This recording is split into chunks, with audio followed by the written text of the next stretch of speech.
కడప జిల్లాలో సామాన్యుడి news channel స్వతంత్ర క్యాలెండర్ ఆవిష్కరణ వేడుకలు ఘనంగా జరిగాయి। ఈ కార్యక్రమానికి మైదుకూరు ఎమ్మెల్యే పుట్టా సుధాకర్ యాదవ్ ముఖ్య అతిథిగా హాజరై క్యాలెండర్ను ఆవిష్కరించారు। స్వతంత్ర క్యాలెండర్ను ఆవిష్కరించి సంస్థ యాజమాన్యానికి, సిబ్బందికి, విలేకరులకు, నియోజకవర్గ ప్రజలకు నూతన సంవత్సర సంక్రాంతి శుభాకాంక్షలు తెలియజేశారు। ప్రజల పక్షాన నిలబడి ప్రజా సమస్యలపై నిరంతరం పోరాటం చేసి ప్రజలకు నిత్యం అందుబాటులో ఉంటుందన్నారు। ప్రజలకు ప్రభుత్వానికి మధ్య స్వతంత్ర వారధిగా ఉండాలని ఆకాంక్షించారు।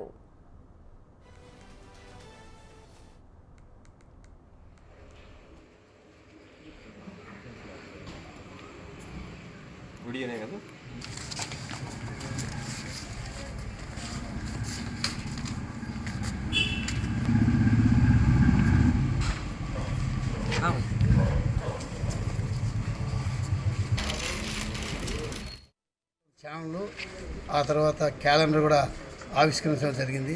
ఈ స్వతంత్ర ఛానల్ ఎక్కడ కానీ అవినీతి జరిగినా నిర్భయంగా చెప్పాలని నేను మనస్ఫూర్తిగా కోరుకుంటున్నా।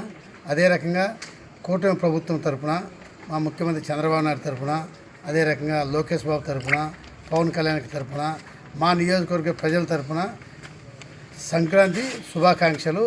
రోజు రోజుకు అభివృద్ధి చెందాలా, మంచి మెసేజ్ ప్రజలకు పోవాలని చెప్పి నేను మనస్ఫూర్తిగా కోరుకుంటున్నాను। స్వతంత్ర ఛానల్, ఈరోజు స్వతంత్ర ఛానల్ ఆ తర్వాత క్యాలెండర్ కూడా ఆవిష్కరించడం జరిగింది। ఈ స్వతంత్ర ఛానల్ ఎక్కడ కానీ అవినీతి జరిగినా